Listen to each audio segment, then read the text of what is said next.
Halo teman-teman, kembali lagi bersama saya Margareta dan kali ini kita akan membahas sebuah fenomena yang bisa dibilang sangat berpengaruh dalam sejarah produksi barang di dunia. Bahkan mungkin masih terjadi sampai sekarang. Nah, teman-teman di sini pernah merasa nggak sih kalau barang atau produk-produk zaman dahulu itu lebih awet loh daripada zaman sekarang? Atau merasa kalau banyak barang di sekitar kita makin lama makin gampang untuk rusak? Memang kerusakan bisa terjadi karena faktor kualitas produk atau usia produk itu sendiri.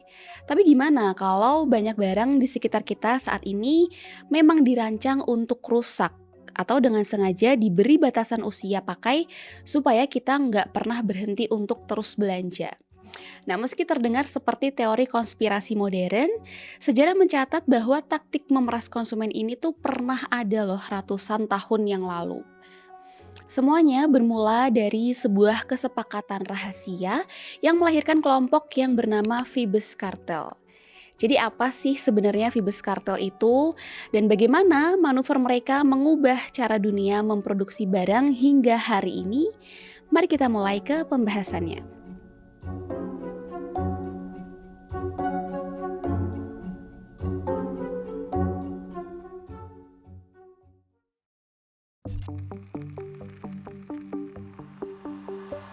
Di stasiun pemadam kebakaran di California ada sebuah lampu yang menyala dari tahun 1901 sampai sekarang tanpa rusak sekalipun. Lampu bolam tersebut adalah The Centennial Light atau juga dikenal sebagai bola lampu 100 tahun yang letaknya di Livermore Fire Station dan dibuat oleh perusahaan bernama Shelby Electric Company. Nah, bola lampu ini tercatat dalam Guinness World Records sebagai bola lampu yang paling lama menyala dan juga tertua. Retired Deputy Fire Chief Tom Bramall should know he's affectionately known as the Guardian of Light. You're not allowed to touch it, by the way. We don't even dust it off. He was surprised 5 years ago when the thing had been burning at that point for only 1 million hours. Karena Centennial telah menyala lebih dari 120 tahun, bola lampu tersebut bahkan hidup lebih lama daripada semua petugas pemadam kebakaran pada saat itu. Selain itu, museum dari Ripley's Believe It or Not juga sempat meminta bolam tersebut untuk dirawat dan diletakkan pada museumnya. Namun pihak pemadam kebakaran menolak dan lebih memilih tetap merawatnya sendiri sampai nanti padam dengan sendirinya. Tapi keawetan Centennial Light sebenarnya adalah ancaman. Jika semua lampu dibuat sekuat ini, maka tidak ada orang yang membeli lampu baru. Inilah alasan utama mengapa raksasa dunia seperti General Electric dan Philips, mereka berkumpul untuk membentuk Phoebus Cartel ini, sebuah kelompok yang sengaja mereka rancang agar lampu-lampu kita cepat rusak demi keuntungan semata.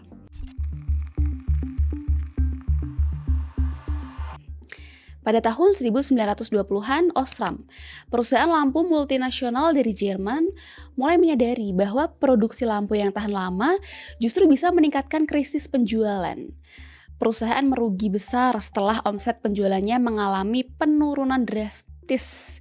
Dari yang awalnya 63 juta unit pada tahun 1923 menjadi hanya 28 juta unit di tahun 1924. Hal tersebut juga dirasakan oleh banyak sekali perusahaan-perusahaan lampu lain. Dan dengan pola pikir bisnis, mereka butuh solusi. Supaya apa? Supaya konsumen bisa membeli lebih sering. Nah, untuk menyikapi masalah itu, pada tanggal 23 Desember tahun 1924, para raksasa produsen lampu seperti Osram dari Jerman, Philips dari Belanda, General Electric dari Amerika Serikat, dan juga beberapa raksasa perusahaan lampu lain, mereka mendirikan Phoebus Cartel di Jenewa, Swiss. Tujuannya apa? Tujuan utamanya dari Phoebus Cartel ini sebenarnya simple tapi licik. Mereka mau memonopoli pasar lampu dunia. Dengan cara apa? Mereka sepakat menurunkan standar usia lampu yang dari tadinya bisa awet selama 2.500 jam seperti buatan Shelby Electric jadi hanya 1.000 jam saja. Gilanya lagi, kartel ini secara rutin menguji produk setiap pabrik. Mereka sampai membuat sebuah tim pengawas dan kalau ada pabrik yang ketahuan nih membuat lampu yang awet, pabrik itu akan langsung didenda. Taktik kotor ini dikenal sebagai planned obsolescence atau keusangan yang terencana. Sebuah skema licik di mana produk sengaja dirancang untuk cepat mati demi menghidupkan pundi-pundi keuntungan perusahaan dan juga supaya para konsumen ini terpaksa untuk membeli produk mereka lagi dan lagi. Di atas kertas, misi Phoebus Cartel ini terdengar sangatlah baik. Mereka bilang ingin menjalin kerjasama, meningkatkan efisiensi pabrik, menjaga standar kualitas agar selalu tinggi, dan yang paling menarik, meningkatkan keuntungan bagi para konsumen. Mereka juga mengklaim bahwa bohlam produksinya itu berkualitas lebih baik, lebih efisien, dan lebih terang daripada bohlam lainnya. Kebijakan tersebut berlaku untuk semua bohlam, baik dalam konteks kebutuhan penerangan, pemanas, dan juga tujuan medis. Karena itu, harga jual bohlam yang mereka produksi jadi lebih mahal, dan mereka bisa meraup untung sebanyak mungkin dengan menjual produk yang memiliki kualitas tidak sebaik sebelumnya. Menurunkan kualitas ternyata tidak semudah yang mereka bayangkan. Tantangan besarnya adalah bagaimana cara membuat lampu yang cepat mati tapi tetap punya cahaya yang terang dan stabil selama 1000 jam. Coba bayangkan, pada tahun 1924, teknologi bohlam sebenarnya sudah sangatlah canggih. Lampu-lampu pada saat itu sanggup menyala terang benderang hingga 2500 jam atau bahkan lebih. Alih-alih untuk riset inovasi, para ilmuwan dari Phoebus Cartel justru berjuang keras melakukan riset untuk kemunduran. Mereka memodifikasi filamen dan mencari berbagai cara taktis hanya untuk memperpendek usia lampu mereka sendiri. Dan demi menjaga standar kerusakan ini, mereka nggak main-main. Jadi setiap perusahaan yang bergabung itu wajib mengirimkan sampel produk mereka ke laboratorium rahasia kartel di Swiss secara rutin. Di sana, setiap bohlam akan diuji dengan sangat ketat. Tujuannya apa? 1. Memastikan lampu itu akan menyerah tepat pada waktunya.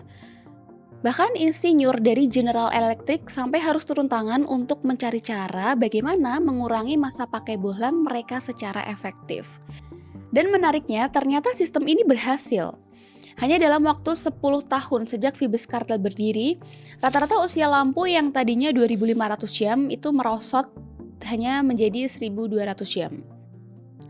Jadi sesuai dengan rencana, penjualan kartel pun akhirnya meningkat sebanyak 25% dalam 4 tahun setelah tahun 1926.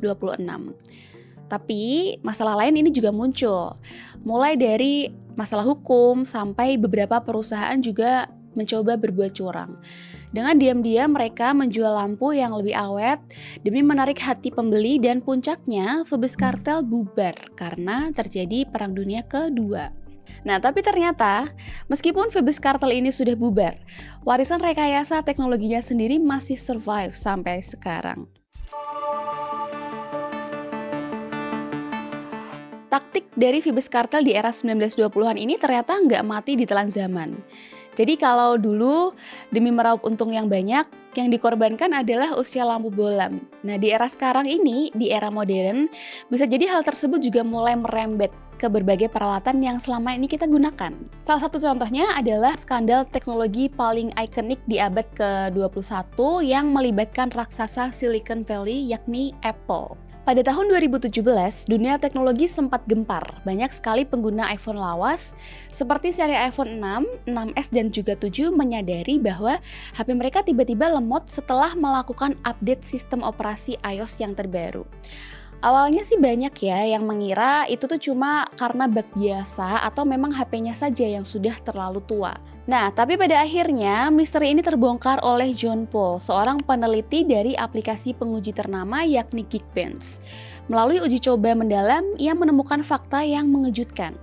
Penurunan performa ini ternyata disengaja oleh sistem Apple. Kasus ini pun meledak di internet dan dikenal luas dengan sebutan battery gate. Terpojok oleh data dan protes keras dari penggunanya, Apple akhirnya buka suara. Mereka mengakui bahwa update perangkat lunak tersebut memang sengaja dirancang untuk membatasi atau memperlambat kinerja prosesor, sebuah praktik yang dikenal dengan istilah throttling. Apa sih dalih Apple saat itu? Mereka mengklaim fitur ini dibuat demi melindungi perangkat pengguna. Menurut Apple, Baterai lithium ion yang sudah menua itu tidak akan bisa lagi mampu menyuplai daya maksimal secara stabil. Ya, jadi akibatnya HP bisa mati mendadak alias unexpected shutdown.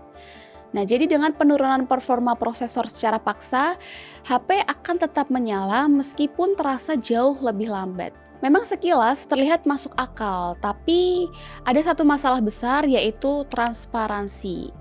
Nah, Apple melakukan manuver ini secara diam-diam. Mereka tidak pernah memberitahu penggunanya bahwa solusi dari HP lemot itu sebenarnya sangatlah sederhana. Cukup ganti baterai lama dengan baterai yang baru. Alih-alih mengganti baterai seharga beberapa ratus ribu, ketidaktahuan ini justru membuat banyak orang merasa HP-nya sudah rusak dan akhirnya terpaksa membeli iPhone model terbaru seharga belasan juta rupiah. Ketidakjujuran inilah yang memicu kemarahan massal. Jutaan konsumen merasa dijebak dalam siklus keusangan terencana, sebuah taktik modern ala Phoebus Cartel. Bedanya, kali ini senjatanya bukan lagi dengan memotong usia lampu, melainkan lewat jalur pembaruan perangkat lunak. Akibat skandal Batterygate ini, Apple dihantam gelombang tuntutan hukum besar-besaran di berbagai negara. Di Amerika Serikat, Apple harus menelan pil pahit dan rela merogoh kocek hingga 500 juta dolar Amerika Serikat atau sekitar 7,5 triliun rupiah untuk membayar ganti rugi kepada konsumennya.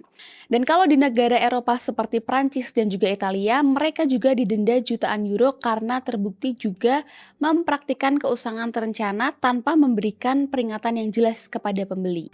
If you had an iPhone 6 or 7 before 2018, then you might be getting some money back from Apple. The company is settling a class action lawsuit claiming that it purposely slowed down these iPhone models to make the users think they needed newer and faster phones. Dari lampu bohlam di tahun 1920-an hingga smartphone super canggih di era digital sekarang, benang merahnya ternyata tetap sama. Ada pihak yang memanipulasi umur pakai sebuah barang demi menjaga roda konsumsi kita tidak pernah berhenti berputar. Pada akhirnya, sejarah tentang Centennial Light, kelicikan Phoebus Cartel, dan skandal Batterygate mengajarkan kita satu hal penting. Inovasi teknologi seharusnya digunakan untuk mempermudah hidup manusia, bukan sekedar menjadi alat untuk menguras isi dompet kita. Cara terbaik untuk melawan keusangan terencana ini sebenarnya dapat kita mulai dari diri kita sendiri, yaitu dengan merawat apa yang kita punya, memperbaiki barang yang rusak sebelum buru-buru membuangnya, dan juga berhenti menjadi budak tren yang tidak ada habisnya. Nah, gimana menurut kalian tentang pembahasan kita kali ini? Coba ceritakan pengalaman kalian di kolom komentar di bawah. Mari kita diskusikan sama-sama. Dan kalau kalian merasa video ini bermanfaat dan juga membuka wawasan baru, jangan lupa tekan tombol like, share video ini ke teman-teman kalian, dan juga subscribe supaya teman-teman tidak ketinggalan pembahasan menarik lainnya di channel ini. Terima kasih sudah menonton dan sampai jumpa di video selanjutnya.